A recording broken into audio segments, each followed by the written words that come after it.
From the 60s to the early 80s, land yachts roamed the highways of America. Chrome, vinyl, and big engines were the standard. That is certainly not the case in present time, especially with automakers focusing on electric powertrains. Land yacht is an informal category of large cars, and to most, that strictly means from American manufacturers. Generally, this term is used to reference the cars produced from the late 50s through the mid-70s. There are exceptions like the Grand Fury or Chrysler's R-body platform from 79 to 81. Those were more than 18 feet long, in the same ballpark as a modern Marquis GSL or long wheelbase. Land yachts were super comfortable, they featured a soft, floaty ride, and of course were very spacious. And this segment was dominated by Cadillac, Lincoln, and Imperial.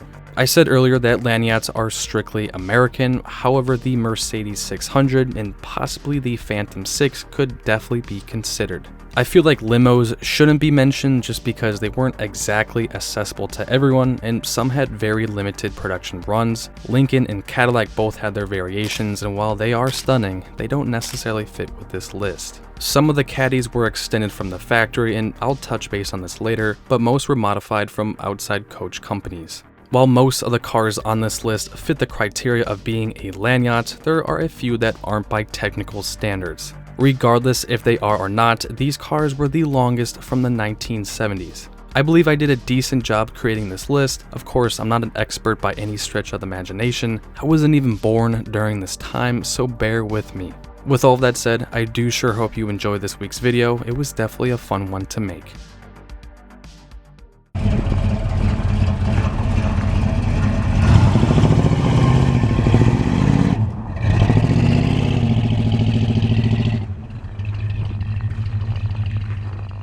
Starting off is the second generation Mercury Marquis that ran from 1969 until 1978. It not only rides like a gem, it looks like one. Mercury Marquis, built better, to ride better. At the sign of the cat. The Marquis was the counterpart of the LTD during this time, and I would say this was their flagship model, especially the Brougham. The first generation Marquis was just offered as a two-door hardtop. Now with the second generation, consumers could opt in for a sedan, coupe, convertible, or station wagon. So essentially the Marquis was expanded to a full model range. The wheelbase was longer on the two-door and four-door sedans compared to the Colony Park and were about 9 inches longer in length. There were multiple engine options offered. A 351 up to a 460 made it into a 3-speed auto with rear-wheel drive. While this was on the same platform as the LTD, these were still 4 to 5 inches longer, coming in at 229 inches, which is a little over 19 feet. When I say 229 inches, I'm referring to the models from 1973 and up. This was when the Marquis would receive an extensive mid-cycle refresh and the addition of those 5-mile-per-hour bumpers added to both the front and rear. In my book, this is a perfect example of a land yacht. These were luxurious, spacious, and provided a range of V8 options. The Monaco was the top of the line full-size Dodge through 1973 with the Polara below it, much like the Caprice and Impala at Chevy and the LTD and Galaxy 500 over at Ford. For 1974, the Polara was dropped, probably because of some emissions and stuff, and so the Monaco was left. On the flip side to the Marquis, where the sedans were longer than the wagons, for the Monaco it was the opposite. And this is the third generation of this model, and it ran from 1974 until 1977. There was a 4-door sedan, 2-door coupe and hardtop, and of course a wagon. The 1974 wagon was 223.6 inches, and the 76 model was even longer, coming in at 229.5, making it half an inch longer than the Marquis. At least for 1976, there were 2 engine options, the 400 that came standard or the optional 440. Both were mated into Chrysler's 3-speed torque flight transmission and were rear-wheel drive. There were 3 different trim levels offered, starting with the Monaco as the base, from there the Royal, and the top-of-the-line Brougham. The Brougham was the most picked of the bunch, and they featured those awesome wood paneling. Competition for the Monaco wagon would be the LTD Country Squire and the Caprice Estate wagon, all of which, at least from today's point of view, are spectacular. The brochure states that this wagon was, quote, uncommon luxury, and uncommon it was, with less than 6,000 built in 1976, making these very rare to come by. Next is the Lincoln Continental Mark V. If I'm honest, of all the cars that I've featured on this channel, the Mark V has been featured the most. I'm not complaining just because this is such a beautiful car and finding clips for it doesn't bother me one bit. The Mark V was a major revision of the Mark IV. The rounded styling was replaced by sharp edges and straight lines, and this generation would run from 1977 until 1979. These were truly one of the last of the full-size personal luxury coupes. The Eldorado was downsized completely for 1979 while these were still being sold. For Ford, this worked just because there were still people out there, mainly the older crowd, who wanted a large personal luxury car. And they were the only group of people that could afford the thing, as they could be well over $100,000 new, specifically the collector and designer series editions. For 1979, each Mark V designer has expressed his personality in his own Mark V. The Bill Blass edition, as sleek as a luxury cruiser. The Pucci edition, in the chromatic resort look he made famous.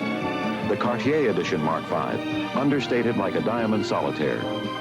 The Givenchy edition, aristocratic, elegant, very dressy. The interior was super well equipped, and of all the cars I've researched, these things might have some of the most comfortable looking seats. Like the Marquis, the Mark V fits the criteria of being a true land yacht, coming in at 203.3 inches or 19.2 feet. It's even longer than a modern-day Escalade with an extended wheelbase and the Wagoneer L. It is also 15 inches longer than the Genesis G90L, and we are only at the number 8 spot. Our 7th longest American car from the 70s goes to the 1975 and 76 Buick Estate. So this generation Estate was introduced in 1971, however the last two model years were longer by a few inches. These share the same wheelbase and a lot of the interior features as the Buick Electra 225, and also feature Buick's 455 V8 that was found in the GSX. On top of that, the Stage 1 high-performance package with a high-lift camshaft, enlarged ports and valves, and dual exhaust was an option until 1974. When it comes to the length of this wagon, it sits at 231.8 inches or 19.3 feet, which makes it around half an inch longer than its Pontiac and Oldsmobile counterparts. Speaking of GM's full-size wagons at the time, the rear suspension used multi-leaf springs as opposed to coil springs. This meant a sturdier ride that allowed for a larger payload capacity compared to coil springs, which offer a lower payload capacity but allow for more movement. They also featured, as GM called, the glide-away tailgate design. The lower section glides away under the floor and the top window goes up into the roof. Some of you may remember, but probably not just because they didn't sell well, but Buick still had a wagon up until 2020 as the Regal Tour X, and just for comparison's sake, these were about 3 feet shorter than the Estate. 1974 and 1975 Olds 98 coming in at 232.4 inches. This would be Oldsmobile's biggest full-size car and also the roomiest ever built thanks to GM's new full-size bodies introduced in 1971.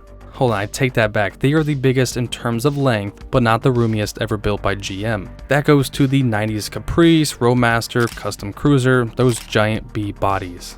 The Olds 98 was their flagship model at the time. Truly, in my opinion, an elegant looking car, especially with the Regency package. With the Buick Estate wagon and now the Olds 98, the years 1974 and 1975 stick out for one reason. They were the longest because the government mandated those 5-mile-per-hour bumpers to be added to both the front and rear.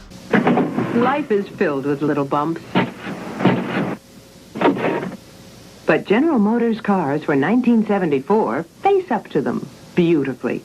And of all the different configurations that could be had, the 4-door hardtop was the longest. The Olds 98 came standard with the 455 Rocket V8, which came with a cold air induction system, good for 320 horsepower, made it into a 3-speed automatic.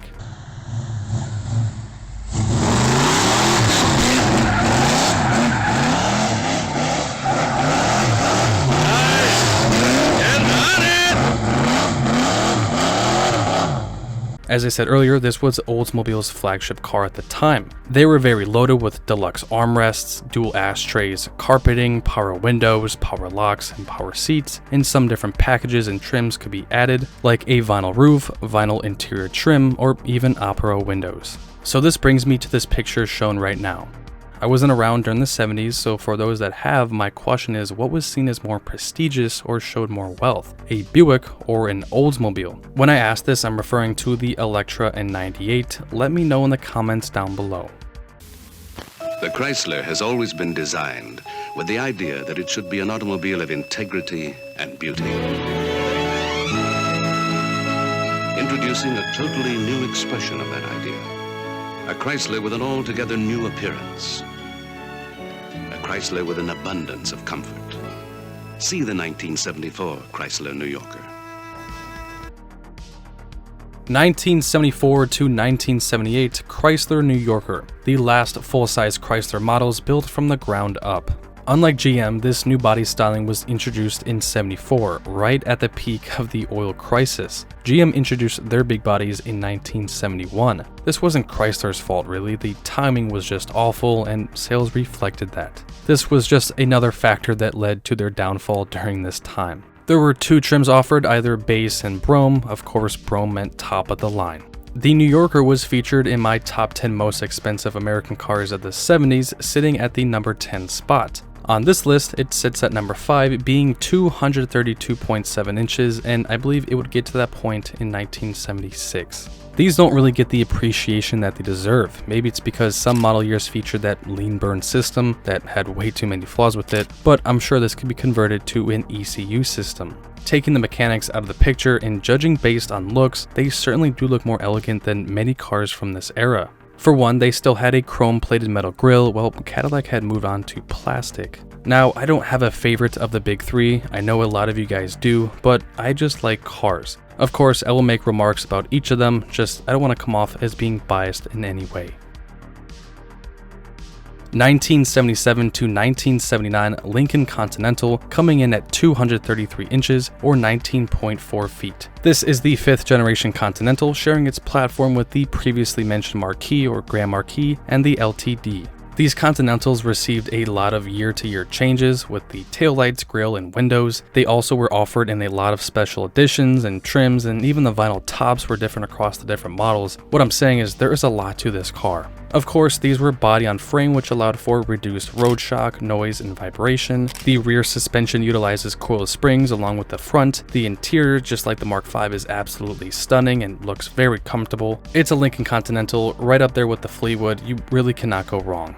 1975 Buick Electra 225, and this was Buick's flagship sedan at the time. I already talked about the 98, however, for just 1975, this car was 234.4 inches or 19.5 feet. The Olds 98 was 231.8, making these a little less than 3 inches longer. I hate to sound a little repetitive here, but there's not much that's different at a quick glance compared to the 98. Obviously, the front and rear designs are altered along with different interior designs, especially with the seats, but mechanically speaking, they are the same. 455 V8 under the hood made it into GM's turbo-hydromatic automatic transmission. From what I've read from actual owners, they all seem to enjoy the ride that these provided. 1977 would be a dramatic change for the Electra and everything else on this platform, as they were heavily downsized. In terms of length, they were cut more than 10 inches and weren't nearly as powerful. Buick is actually bringing back the Electra name for 2025. I'm sure you can all guess that it will be nothing like the original. They actually couldn't be any more different. Our second longest American car from the 70s goes to the 1975 Cadillac Fleetwood 60 Special. Again, we are on GM's full-size C-body platform, but this time we have a Cadillac. I said at the beginning of the video that I didn't want to mention any limousines, and the 60 Special could be had in a limo configuration. However, they could also be had as a 9-passenger sedan. The only difference between the two was the addition of a division window, so technically they aren't classified as a limo. The 60 Special could only be purchased by the top 1% of people, at least brand new. They were more than $85,000 and were offered in a few trims, the highest being the Telsman. The 60 Special was 233.7 inches, which makes it about 6 inches shorter than 20 feet. For comparison's sake, that's the length of a grown great white shark. The rear had these fender extensions which allowed for increased length, and the reason for them was to meet impact standards. I heard that if these get messed up, it's an expensive fix. While I was doing research for the 60 Special, the DeVille and Calais could have easily been featured. I just wanted to pick one model from each division. And so that leaves us with the longest American car from the 70s. The 1973 Chrysler Imperial coming in at 235.3 inches. These were produced from 1969 until 1973 and could be had in a 2-door hardtop, 4-door sedan, and 4-door hardtop. They featured, as Chrysler described, a fuselage look to them. The prior generation had more square lines, where these had lines bulging at the belt line and tucking in down to the rocker panels. This made the Imperial look even longer and wider. 1973 added new bumpers to the front for safety purposes, and this would add an additional 5.8 inches to the overall length, making it the longest post-war non-limousine car built. Under the hood was Chrysler's 440 or 7.2-liter V8, good for 208 horsepower and 340 pound-feet of torque, 0 to 60 in 11.8 seconds. Like all the cars on this list, this one is no exception in that it is truly a beautiful looking car. So there you have it, the longest American cars from the 1970s. If you'd like to see another decade revolved around this topic idea, be sure to like the video so I know. I do apologize for the inconsistency these past few weeks, life can get busy sometimes. Just know that I appreciate all the comments and likes I do receive. I appreciate y'all tuning in, thank you so much for watching, and I will see you all next week.